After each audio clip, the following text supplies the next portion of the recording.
How's it going, folks? Antwon the Great here, back once again to read more War of the Worlds. So what does that mean? Well, that means you cuddle up by the fire when I get it set, have something that you want to drink, and you just listen.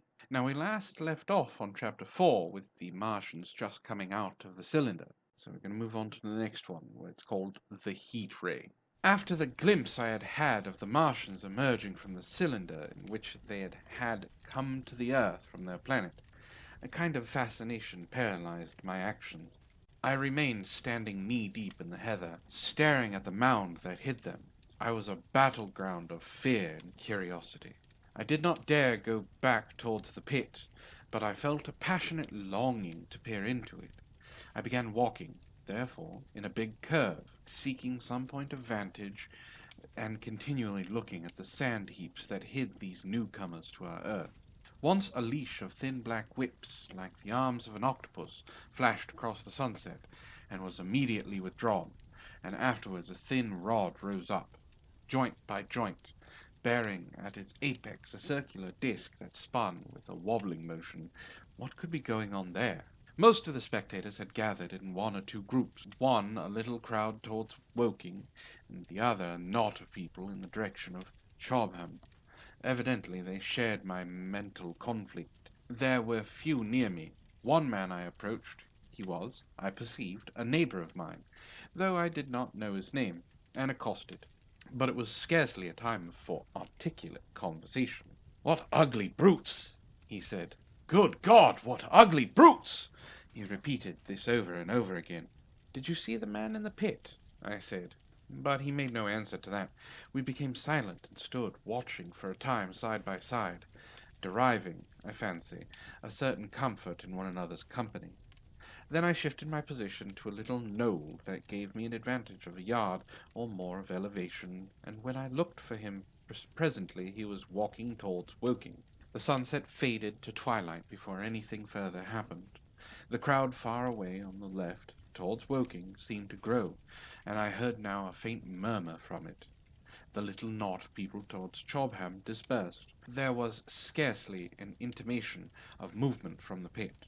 It was this, as much as anything, that gave people courage, and I suppose the new arrivals from Woking also helped to restore confidence. At any rate, as the dusk came on slowly, intermittent movement upon the sandpits began.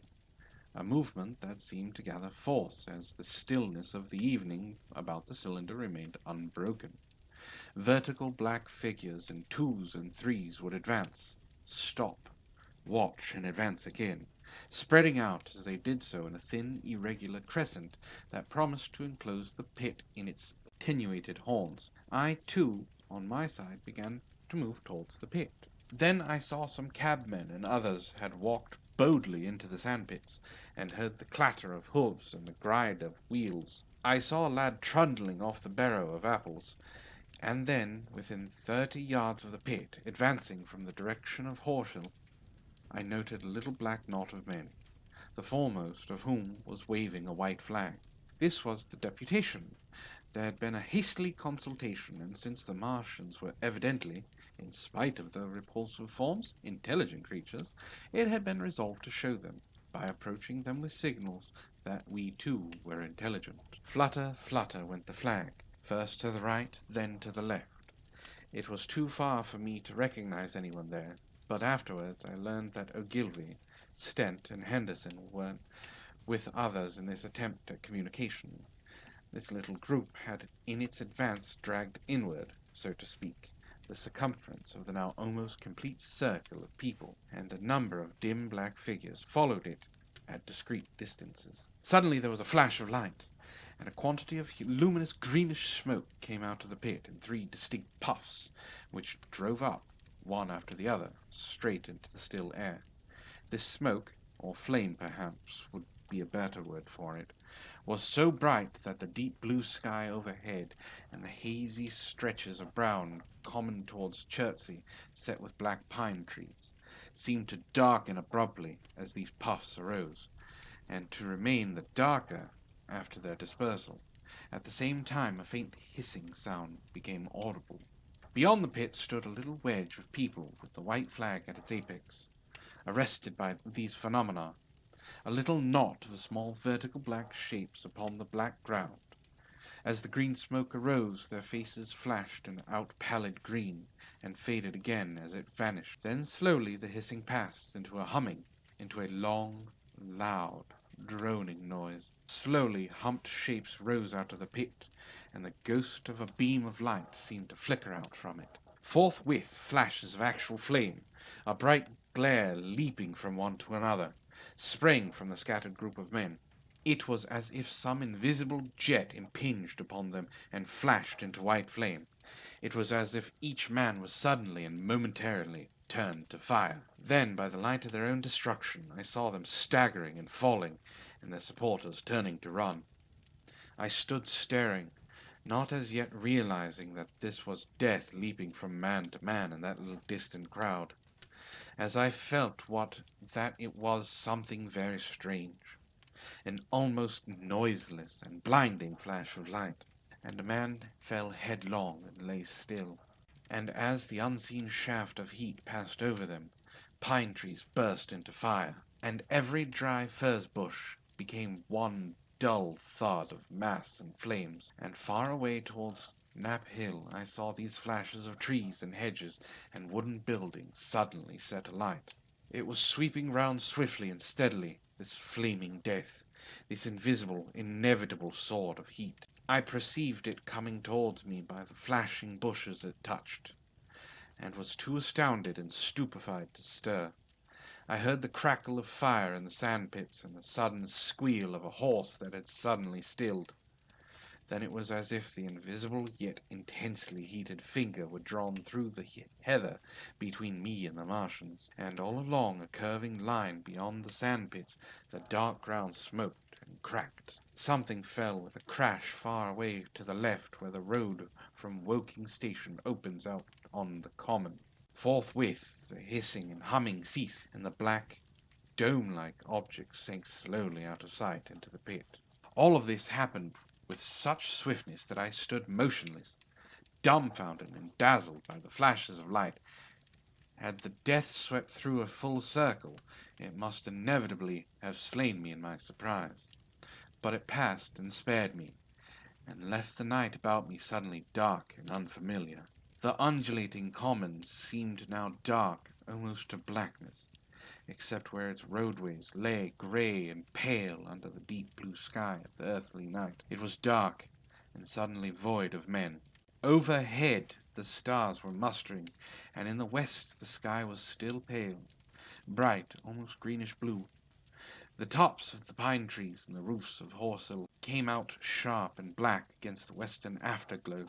The Martians and their appliances were altogether invisible, save for that thin mast upon which their restless mirror wobbled. Patches of bush and isolated trees here and there smoked and glowed still, and the houses towards Woking Station were sending up spires of flame into the stillness of the evening air. Nothing was changed save for that and a terrible astonishment.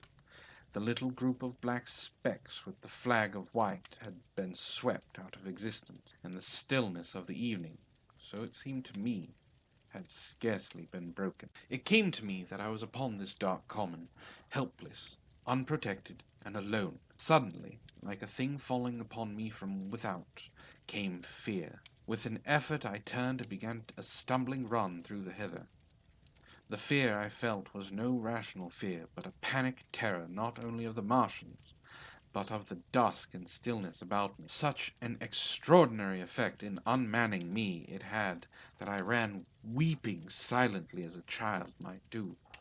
Once I had turned, I did not dare look back.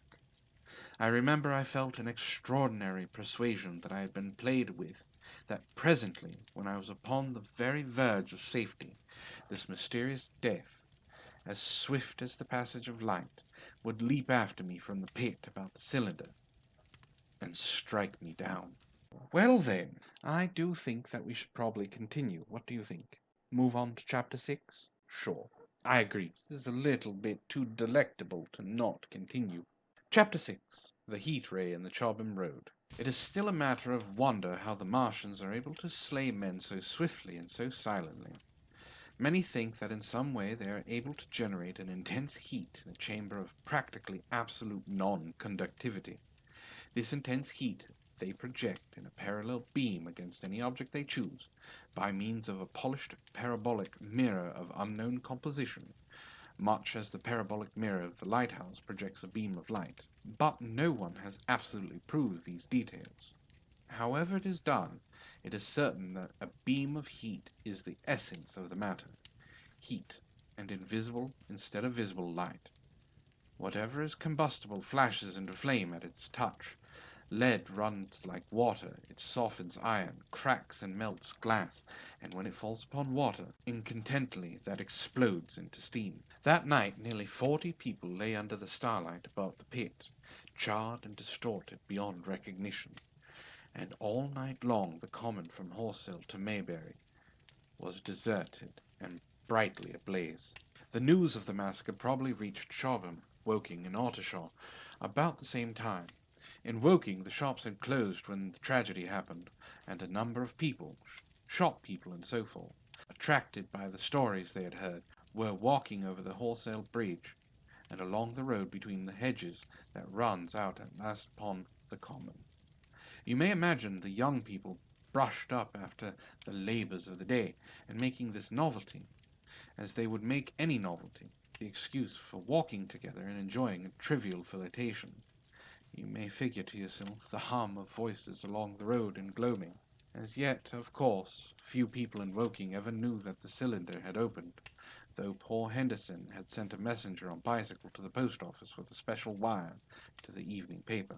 As these folks came out twos and threes upon the open, they found little knots of people talking excitedly and peering at the spinning mirror over the sandpits, and the newcomers were, no doubt, soon infected by the excitement of the occasion.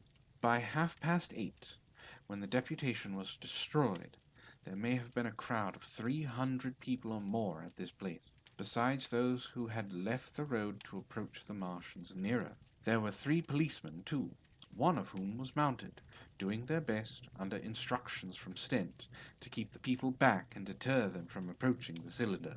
There was some booing from those more thoughtless and excitable souls to whom a crowd is always an occasion for noise and horseplay. Stent and Ogilvy, anticipating some possibilities of a collision, had telegraphed from Horsell to the barracks as soon as the Martians emerged, for the help of the company of soldiers to protect these strange creatures from violence. After that they returned to lead that ill-fated advance. The description of their death, as it was seen by the crowd, tallies very closely with my own impressions. 3 puffs of green smoke, then the deep humming note, and the flashes of flame. But that crowd of people had a far narrower escape than mine. Only the fact that a hummock of heathery sand intercepted the lower part of the heat ray saved them. Had the elevation of the parabolic mirror been a few yards higher, none could have lived to tell the tale. They saw the flashes, and the men falling with an invisible hand, as it were, lit the bushes as it hurried towards them through the twilight. Then, with a whistling note that rose above the droning of the pit, the beam swung close over their heads, lighting the tops of beech trees that lined the road, and splitting the bricks, smashing the windows, firing the window frames, and bringing down in crumbly ruin a portion of the gable of the house nearest the corner. In the sudden thud, hiss, and glare of the igniting trees, the panic-stricken crowd seems to have swayed hesitatingly for some moments. Sparks and burning twigs began to fall into the road, and single leaves like puffs of flame. Hats and dresses caught fire. Then came a crying from the common.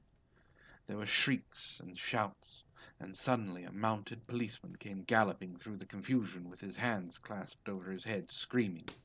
"They're coming!" a woman shrieked, and incontently everyone was turning and pushing at those behind, in order to clear their way to Woking again. They must have bolted as blindly as a flock of sheep. Where the road grows narrow in the black between the high banks, the crowd jammed, and a desperate struggle occurred. All that crowd did not escape. 3 persons at least, 2 women and a little boy, were crushed and trampled there, and left to die amid the terror and the darkness. Well then, I hate to do this to you all just as it seems we are getting really into the good parts, but this is all the time I have. I do hope you join me for the next one. I really do enjoy reading this, and my schedule is starting to get back to normal. So thank you for sitting here and listening to me read War of the Worlds, and we'll start next time with Chapter 7, entitled How I Reached Home. The way things are going, I'm surprised he does. If you like what I do here, please hit like, share, and subscribe. And if you do subscribe, hit that little bell icon so you know when I upload. If you'd like more of me, you can always join me every Tuesday at 4 o'clock p.m. Pacific Standard Time, where you can join Brockus, Zell, Lo-Fi, and myself for Proper Villains Live. Or you can always join me on my Discord. The links are down below. If you'd like to support the channel, I have links below for Patreon, Maker Support, and a link to PayPal for one-time donations. There's also a link to a very awesome merch store. But with that being said, this has been Help for the Guildless. My name, of course, is Antwon, and I hope you have a wonderful evening.